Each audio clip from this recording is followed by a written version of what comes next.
Buffalo is one of the hardest places in the NFL to build anything at scale. Winters here are long and brutal, defined by lake-effect snow, freezing winds, and sub-zero temperatures that don't stop construction, but make every decision riskier.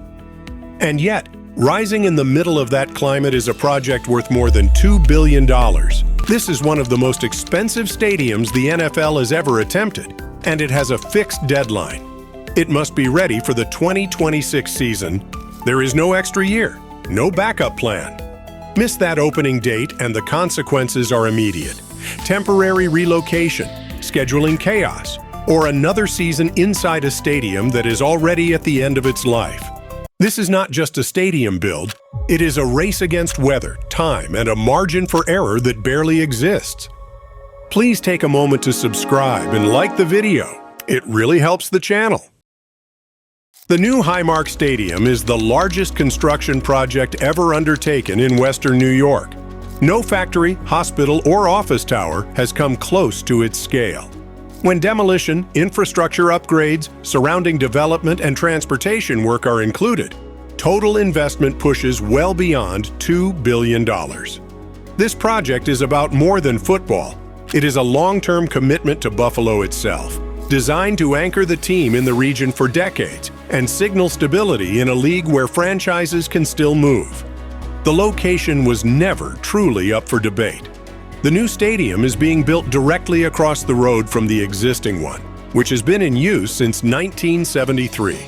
Orchard Park is where Bills culture lives, where tailgating defines game day, and where fans expect the experience to begin. Moving downtown would have added cost, complexity, and years of delays. Staying put preserved tradition and simplified logistics. A 30-year ground lease locks the Bills into Orchard Park through the middle of the century. After years of negotiations with New York State and Erie County, construction officially began in 2023. From day one, the schedule has ruled every decision. The stadium must be ready for opening kickoff in 2026. There is no buffer year and no backup plan elsewhere. Missing the deadline would mean temporary relocation or forcing another season inside a stadium already at the end of its life. Every design choice and construction sequence has been shaped by this pressure. Winter does not pause work in Buffalo, it complicates it. By April 2025, the final steel beam was set into place, completing the massive bowl structure. This marked a turning point. Structural assembly gave way to enclosure, weatherproofing, and interior build-out. As framing disappeared behind cladding and roofing, the building began to feel real. By November 2025, the exterior shell was nearly complete, and the stadium finally resembled the renderings fans had seen for years. One of the boldest decisions comes late in the schedule. A natural grass field is being installed in late autumn, just weeks before winter conditions take hold. Natural grass is unforgiving.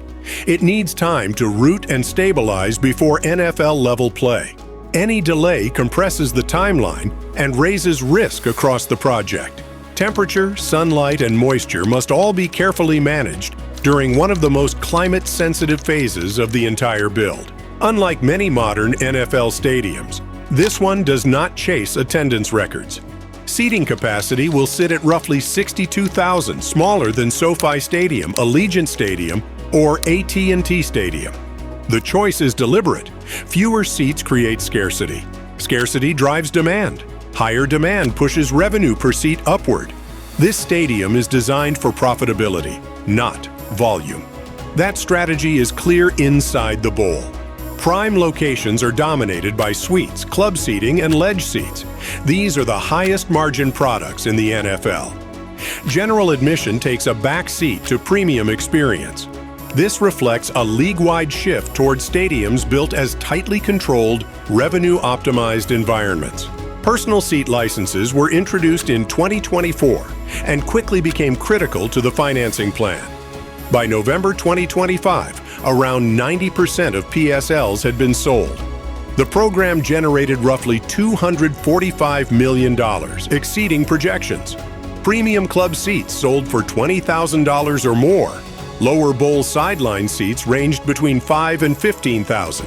Upper deck and end zone seats remained far more accessible, keeping parts of the stadium within reach of traditional fans.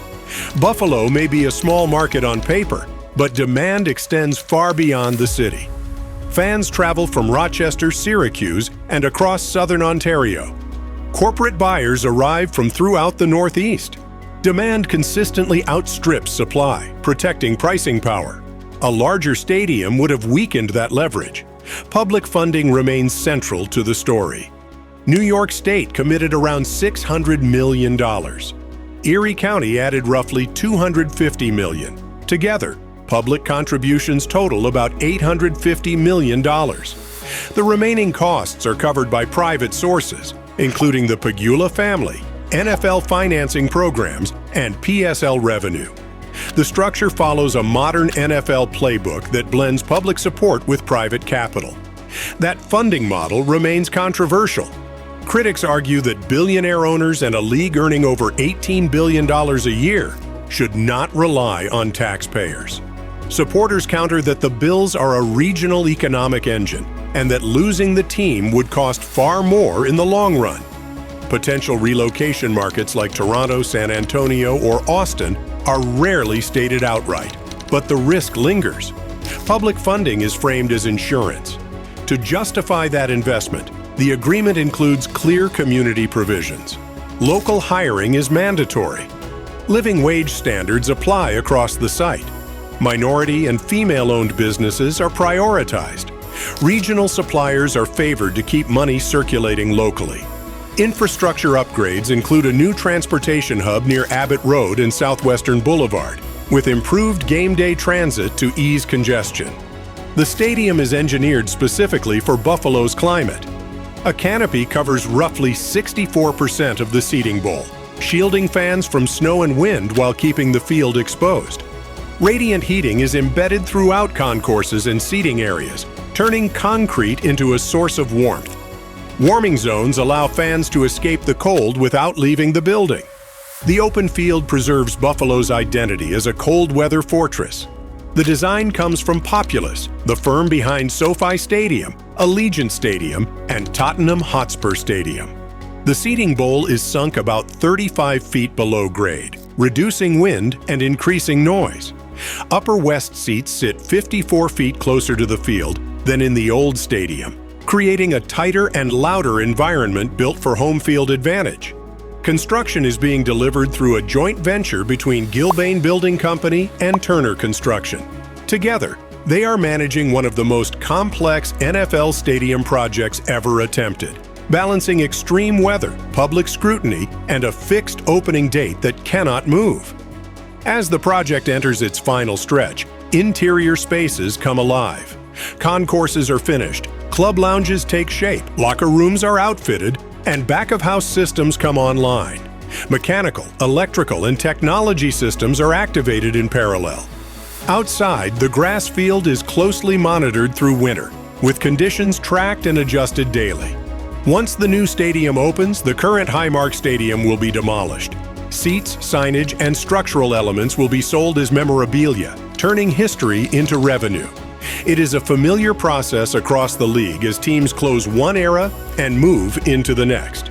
This project sits at the intersection of weather, budget, and time. Few stadiums have faced tougher conditions. Yet progress remains on schedule.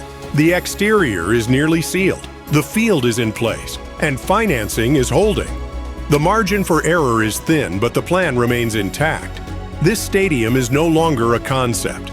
It is rising from the ground, shaping the future of the franchise and locking the team into Buffalo for generations. What emerges is not just a venue, but a modern NFL fortress built for snow, noise, and high-stakes economics. Thanks for watching USA Mega Projects. We'll see you in the next one.